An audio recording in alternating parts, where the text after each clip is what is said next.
Concept of major games and sports में हमने kho kho complete कर दिया और कबड्डी के बारे में आपको history of kabaddi and dimensions of kabaddi and general rules of kabaddi जो है ऑलरेडी हमने कर लिया है।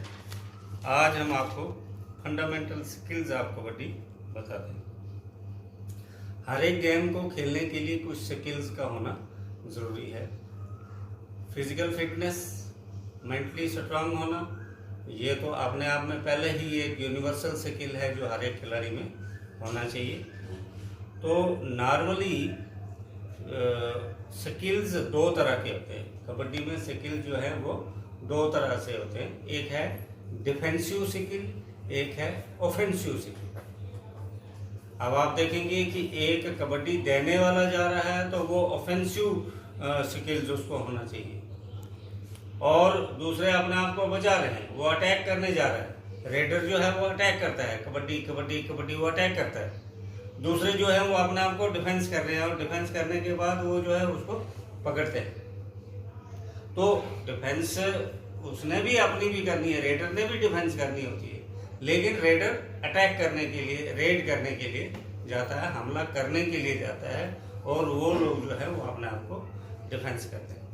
तो ब्रॉडली इसके दो स्किल्स आए, एक आया ऑफेंसिव स्किल्स, एक आया डिफेंसिव स्किल्स। ऑफेंसिव स्किल्स में क्या है कि नॉर्मली रेडर में ऑफेंसिव स्किल्स क्या क्या होते हैं। सबसे पहले है उसका कैंट। कैंट होता है कि कितना दम है उसका। जैसे हम सांस ले लेते हैं, आपको पता है एक ही सांस में हमने अपने एरिया से कबड्डी शुरू करनी है, उनके एरिया में रेड देकर वापस अपने एरिया में ख़त्म करनी है। जैसे रेड शुरू होती है कबड्डी कबड्डी कबड्डी कबड्डी कबड्डी कबड्डी कबड्डी कबड्डी कबड्डी कबड्डी कबड्डी कबड्डी कबड्डी कबड्डी कबड्डी कबड्डी कबड्डी।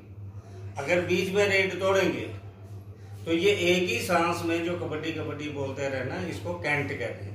ये जितना मैक्सिमम हो तो उतना वो स्ट्रांग है, लेकिन आजकल इसके लिए भी रूल रखा हुआ है कि मैक्सिमम 25 सेकंड से ऊपर अगर कोई रेड देता है तो उसको रेडर आउट कर देते हैं, क्योंकि मैक्सिमम जो है 25 सेकंड से ज़्यादा हो ही नहीं सकता, तो इसकी एक लिमिट रखी गई है।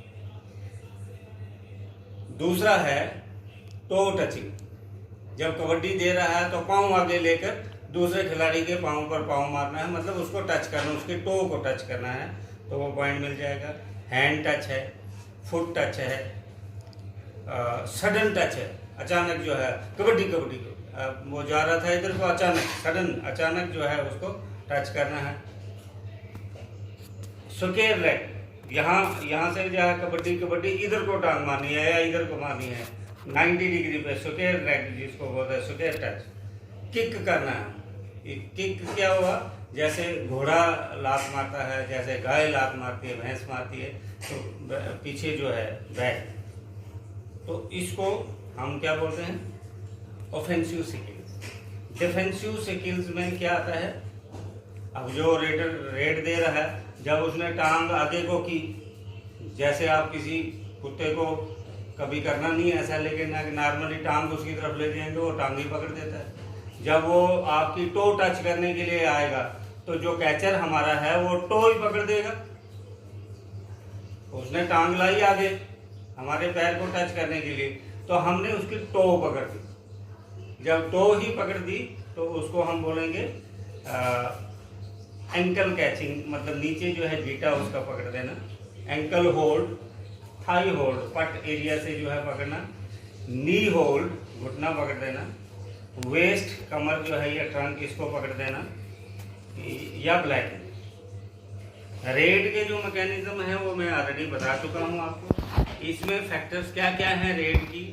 बढ़िया रेड किसकी मानी जाती है, आपकी एंट्री कैसे है, किस एरिया से आप एंटर कर रहे हैं। आपने आगे देखना है कि जो कैचर्स हैं वो कहाँ पर हैं। मैक्सिमम रेडर्स जो अवॉइड करते हैं कैचर्स, क्योंकि बाकी जो हैं वो डिफेंसिव होते हैं। जो कैचर है मेन खिलाड़ी होता है, तो कैचर पर नज़र रखी जाती है। आप एंटर किस पॉइंट से कर रहे हैं, लेफ्ट से कर रहे हैं, राइट से कर रहे हैं, सेंटर में तो करना ही नहीं है। दूसरा, आपका फुटवर्क कैसा है। कबड्डी में आप देखेंगे फुटवर्क बहुत बढ़िया होना चाहिए, जैसे क्रिकेट में फुटवर्क होना चाहिए। Setting path of attack, tactics क्या है आपकी, और रिट्रीट वापस कैसे आते हो। डैश, कबड्डी में डैश क्या होता है, a test of timing between defender and raider. एक टाइम देखा जाता है डिफेंडर और रेडर के बीच में। The dash is the defensive move that gets the pulse racing. Crocodile catch, crocodile आप समझते हैं मगरमच्छ। मगरमच्छ जब किसी चीज को पकड़ता है तो उसके बाद वो अपनी बॉडी को घुमाता है, क्योंकि मगरमच्छ को चीविंग वाले ये जो टीथ हैं वो नहीं होते, क्रशिंग वाले होते हैं, वो पीस पीस काट लेता है और निगल लेता है।